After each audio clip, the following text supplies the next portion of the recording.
आज की कविता भी बिल्कुल क्या है, सोचना। काया की नाव में पले, काय के पले आप? नाव। आपकी काया को किसकी संज्ञा दी जा रही है? नाव की। नाव क्या होती है? नदी, तालाब, सागर, सरोवर आदि से पार होना हो तो किस में बैठ के पार करते हैं? अब आज के समय में अलग अलग है, बड़ी बड़ी नाव हैं, स्टीमर हैं, जहाज हैं, लेकिन संज्ञा एक नाव के ही यही सारे पर्यायवाची हैं। बड़े बड़े हो सकते हैं, है ना? स्टीमर हैं, जहाज हैं, पोते हैं, पनडुब्बियां हैं, ये सब उसी के ही। तो इसको ये कहेंगे नाव में बैठे। तो नाव, काया की नाव में बैठे हैं, आप भी काया की नाव में बैठे हो। इस वर्तमान में कौन सी काया की नाव मिली तुम्हें? मनुष्य की काया की नाव मिली। ये आत्मा उसमें बैठा है। अब ये बताओ, जैसे ही आप इस नदी के इस किनारे पे, जहाँ से मान लो इस किनारे पे अपन नाव में बैठे, और आपको जाना कहाँ है? उस किनारे। बीच में क्या है? नदी है, तालाब है, समुद्र है, कोई भी चीज़ है नहीं, बस उस किनारे तक पहुंचना है। अब उस नाव में आप कब तक बैठोगे? जब तक किनारा। और जैसे ही किनारा आता तो कहते नहीं भैया बहुत अच्छा लग रहा है, हम तो बैठेंगे, यही में बैठेंगे। फट से आप छलांग लगाते हो और उस नाव से उतर के किनारे पे पहुंचते हो, और पहुंचते ही सबसे पहले क्या कहते? धन्यवाद, तुमने हमें यहां तक पहुंचा दिया। धन्यवाद, कम से कम तुमने बीच में तो मुझे नहीं डुबाया। कहां पहुंचा दिया? किनारे तक पहुंचा दिया। बस यही है।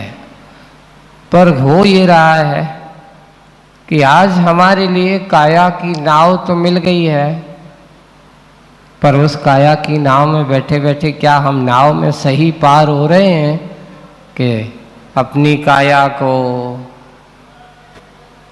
लहरों की लहरें, विकल्पों की लहरों की थपेड़ों में जाकर के उसको जुझा रहे हैं, जूझ रहे हैं? एक बताओ, किस सरोवर में लहरें उठती हैं? बोले कि उस सरोवर में जहां हवा का या तूफान का संभावना ज्यादा हो, वहीं पर लहरें उठती हैं, एक के बाद एक, एक के बाद एक, एक के बाद एक। जितनी जितनी हवा तूफान चलेगा उतने उतने उस सागर सरोवर में लहरें भी चलेंगी। और जिस दिन तुम्हारी ये हवा सरोवर में नहीं चलेंगी, शांत रहेंगी, उस शांत सरोवर को देखना, वहाँ कोई लहरों का थोड़ी थोड़ी सी आएंगी, थोड़ी सी झुकाएगा, थोड़ी सी उठेगी, और बिल्कुल शांत रहते। नदी का वो तट जरूर देखना जहाँ पानी गहरा होता है। जहाँ पानी गहरा होता है वहाँ लहरें कम होती हैं, और जहाँ पानी उथला होता है वहाँ लहरें ज़्यादा होती हैं। ऐसा क्यों? तो आचार्य श्री बहुत अच्छा एक सूत्र देते हैं, धीर सो गंभीर, धीर सो गंभीर, उथला सो उतावला, उथला सो उतावला। जहां जितना उथलापन होगा वहां खलबली ज्यादा होती है, जहां जितना गहरापन होगा वहां उतनी गंभीरता होगी। बस लोक व्यवहार में भी ऐसे ही सीख लेना। ये नदी के स्वभाव के, इस जल के स्वभाव का एक उदाहरण है कि धीर सो गंभीर, उथला सो उतावला। अगर हम जितने जितने उछले उथले होंगे, हमारी सोच जितनी हल्की होगी, हम उतने उतने उतावले जरूर होंगे, ज़्यादा बोलने वाले होंगे, छल कपट करने वाले होंगे, विकल्पों को करने वाले होंगे, और जो मन में आए सो वो बोलने वाले होंगे। उतावला ये कहलाता है। इसलिए कहा गया हर चीज में उतावलापन मत रखो, थोड़े से धीर गंभीर हो जाओ, नदी की तरह शांत बनो। जैसे कि गहरी नदी में अगर कोई कहीं से थोड़ा सा पत्थर फेंकता है, थोड़ा सा पानी में खलबली सी होती है, 2-4 मिनट बाद फिर देखते हैं उसमें फिर क्या हो जाती, शांतता आ जाती है। वे नहरें विकल्प होती, छोटे छोटे उठती हैं, उसके बाद फिर पुनः एकदम शांत हो जाता है, किसी प्रकार का कोई विकल्प नहीं होता। ऐसे ही जो ज्ञानी तत्वज्ञानी होते हैं, इस काया में तो रहते हैं पर इस काया की माया की छल में नहीं पड़ते। आगे की पंक्ति कह रहे कि माया की छाव में छले हैं। क्यों? इस काया की माया बड़ी विचित्र है।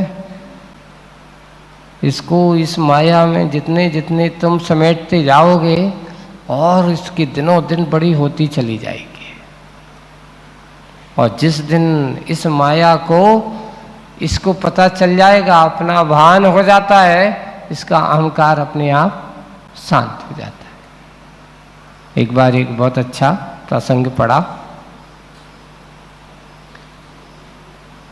सुबह सुबह का समय है, प्रातःकाल सूर्योदय हुआ। एक व्यक्ति जा रहा था, यात्रा कर रहा था, और हुआ ये कि उसके शरीर की छाया उसके शरीर से 4 गुनी बड़ी है। कितनी बड़ी है?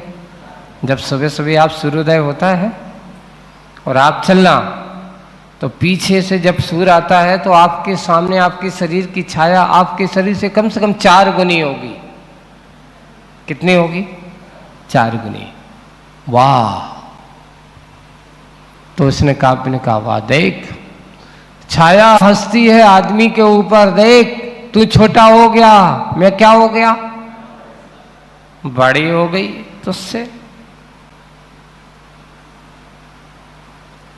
अच्छा, छाया बड़ी हो गई, यानी ये माया, छाया की माया हमेशा बड़ी विचित्र है। लेकिन ये ध्यान रखना, वो आदमी कहता है तू कितनी बड़ी हो जा, तुझे अभी नहीं बताता हूं, थोड़ी धीरज रख। जैसे 12 बजे आएंगे और तू मेरे चरणों में आकर के साष्टांग हो जाएगी। अभी तू चिल्ला रही है, चिल्लाती रह। अभी तू अपने आप को सोच रही कि मैं बहुत बड़ी हो गई, बहुत बड़ी हो गई। ऐसे ही आदमी का अभिमान होता है। ये छल कपट में जीने वाले व्यक्ति की दशाएं होती हैं उस छाया की तरह। एक दोहा लिखा है, माया छाया एक सी घटे बड़े दिन रैन। माया छाया एक सी घटे बड़े दिन रैन। घटती रहती, बढ़ती रहती, घटती रहती, बढ़ती रहती, इनका कभी स्थिरपना नहीं होता। जैसे ही उस व्यक्ति के सामने कहा चिंता मत कर, भी हंस ले, अभी 6 घंटे बाद बताऊंगा कि कौन बड़ा और कौन छोटा। और जैसे ही 12 बजते हैं, छाया के भी 12 बज जाते हैं। छाया के भी क्या बज जाते हैं? अब खड़े होकर के देखना आपके शरीर की छाया कहाँ है? अपने चरणों में। क्यों भाई? ना पूछ रहा, क्यों भाई अब क्या हो गया? अरे अब कुछ मत पूछो, अभी फिर आएगा मेरा समय, शाम को फिर पुनः अभी सामने थी, और जैसे ही सुबह शाम का समय आता तो पीछे की ओर बढ़ती है।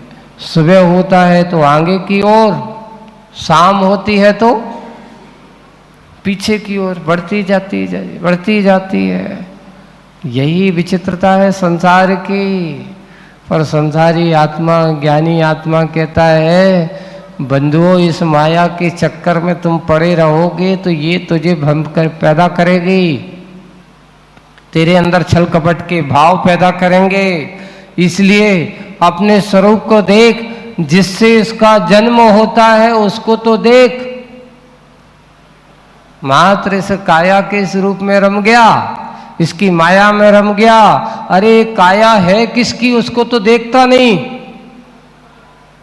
कौन बैठा है इस नाव में, उसको तो देखता नहीं। तो नाव को पकड़ करके बैठ जाता कि इस नाव ने मुझे पार किया है। मानता हूं कि नाव में बैठ करके मैं यहां तक आया हूं, इसलिए इसने यहां तक पहुंचाओ, धन्यवाद देना हमारा बनता है। कोई भी अच्छा कार्य करता हो, अच्छे कार्य करने के बाद उसके लिए अच्छे व्यक्ति जो होते वे हमेशा धन्यवाद कहते कि वास्तव रूप से धन्यवाद, क्योंकि तुमने हमारी यात्रा में यहाँ तक क्या किया, सहयोग दिया है, आप मेरे सहयोगी बने हो। यात्री में बनाता है हुआ, वो सहयोगी बनता है, वो सहयोगी बना करके वो आपके लिए यहाँ तक पहुँचाने वाला। इसलिए जितना भी हो, चाहे वो हमारे कोई भी, जैसे कि हमने कह दिया, अपने आप को मान लिया कि मेरे गुरु महाराज ने मुझे मार्ग दिया है ना, मुझे मंजिल दी, मंजिल का सही दिशा निर्देश दिया। और उन गुरु महाराज ने जिनके मेरे अंदर सोई हुई चेतना को जगाया, जिन्होंने मुझे भटकी हुई आत्माओं को सद्मार्ग दिया, ऐसे गुरु महाराज को बारंबार क्या हो, नमस्कार हो। भगवान आपकी कृपा से, आपके द्वारा मुझे ये मार्ग मिला, और मार्ग मिल गया तो आज मैं मंजिल की ओर क्या कर रहा हूँ, बढ़ रहा हूँ। क्योंकि बिना मार्ग की मंजिल मिलने वाली नहीं है। इसलिए उनको हमेशा धन्यवाद ज्ञापित करना, जिनने तुम्हारे अंदर की भटकन को दूर किया हो। सम्यक दृष्टि हमेशा एक ही भाव, एक ही चिंतन करता है कि हमें उन उपकारियों का उपकार कभी नहीं भूलना चाहिए। इसलिए सबसे बड़ा उपकारी अगर हमारा है तो कम से कम हमारे संयम की साधना में सहयोगी बना तो हमारा शरीर पहले। दो प्रकार के पड़ोसी होते हैं, हम लोगों को बताते हैं। एक पड़ोसी होते हैं पृथक पड़ोसी, और एक पड़ोसी निकट पड़ोसी, अपृथक। क्यों? पड़ोसी वो है जो अपना तो नहीं है, अपने जैसा नहीं है। तो आत्मा की दृष्टि से आपका एक पड़ोसी कौन है, जो आपके घर के बाजू में रहता है, जिसे पृथक पड़ोसी कहते हैं अपन। मोहल्ला वाले, परिवार वाले, है ना, उसको कहा गया पृथक पड़ोसी। और एक पड़ोसी कौन है, जो अपृथक है लेकिन वो मेरा स्वभाव नहीं है। तो उन्होंने लिखा, आचार्य ने कहा, हमारा शरीर अपृथक पड़ोसी, हम उसमें हैं, हमारी आत्मा का स्वरूप उसमें अभी इस भाव में उसके साथ है। हमसे दूर मैं जहां जाऊंगा शरीर भी मेरे साथ जाएगा, या शरीर जहां जाएगा वहां मैं भी जाऊंगा। एक दूसरों का न्यून संबंध है। अब हम पूछें, अभी जो लास्ट में आचार्य जी ने ये कहा, लहरों पर लहरें हैं कि लहरों में लहरें हैं? आत्मा का शरीर है कि शरीर में आत्मा है? स्वभाव की देखिए, एक लहर दूसरी लहर से अलग है, लेकिन एक लहर दूसरी लहर को कारण अवश्य है। एक बिना लहर के दूसरी लहर का जन्म संभव नहीं है, इसलिए लहरों पर लहरें हैं, एक के बाद एक, एक के बाद एक, एक के बाद एक बढ़ती चली जा रही है। लेकिन पहली बात है, ये बताओ लहरें हैं कहाँ? तो बिना सागर की लहरों का जन्म भी संभव नहीं है। ऐसा कोई शरीर है? आत्मा ना हो पर शरीर हो। हाँ, मरण के समय तो हो सकता है, लेकिन उस शरीर में भी ना जाने कितने जीवों का शरीर होता है, कोई भरोसा है? आपका शरीर जो है अकेले तुम्हारी आत्मा का शरीर नहीं है, तुम्हारे शरीर में ना जाने कितनी आत्माओं का वास है। कितने जीव पलते हैं, कितने जीव उसमें, अब अपन जिसको कहते बैक्टीरिया है आपके शरीर में, आपके ब्लड में, आपकी हड्डी में, आपके सप्त धातु से भरा हुआ ये हमारा शरीर है। एक एक शरीर का एक अंगुल में असंख्यात रोगों से भरा पड़ा हुआ है। सोचो, ये तो हमारे साता कर्म का उदय है कि कम से कम उन रोगों की उदीरना नहीं हो रही। जिस दिन रोगों की उदीरना होती तो आप साता से बैठ पाते हो? नहीं बैठ पाते। ये शरीर का उपकार है हमारे ऊपर कि कम से कम वो हमें आज यहाँ बैठा करके तत्व ज्ञान के सार को सुनने में कारण बना रहा है, आपको जिनवाणी सुना रहा है, आपको भगवान की दर्शन पूजन करा रहा है। इसलिए हमें धन्यवाद उसको देना चाहिए कि भाई कम से कम तुम मेरा साथ, समय पर मुझे चलने फिरने उठने बैठने में सहयोग दे रहा है, मेरे लिए अच्छे कार्य के लिए सहयोगी बन रहा है, धर्म ध्यान में कारण बन रहा है। इसलिए जितना बनता है हमें इसका क्या करना चाहिए? धन्यवाद ज्ञापन चाहिए अच्छे में। और जब वो कहेंगे कि नहीं तो ये पूजा नहीं करने दूंगा, तुम कुछ नहीं, बैठो घर पे, सामर्थ्य होने के बाद तुम जाओगे तो तुम्हारे लिए दर्द हो जाएगा। मंदिर जाओगे तो आदमी सोचने लगता कि मंदिर जाते हैं तो पैरों में दर्द होता है, दुकान पे जाते तो पैर दर्द नहीं करते।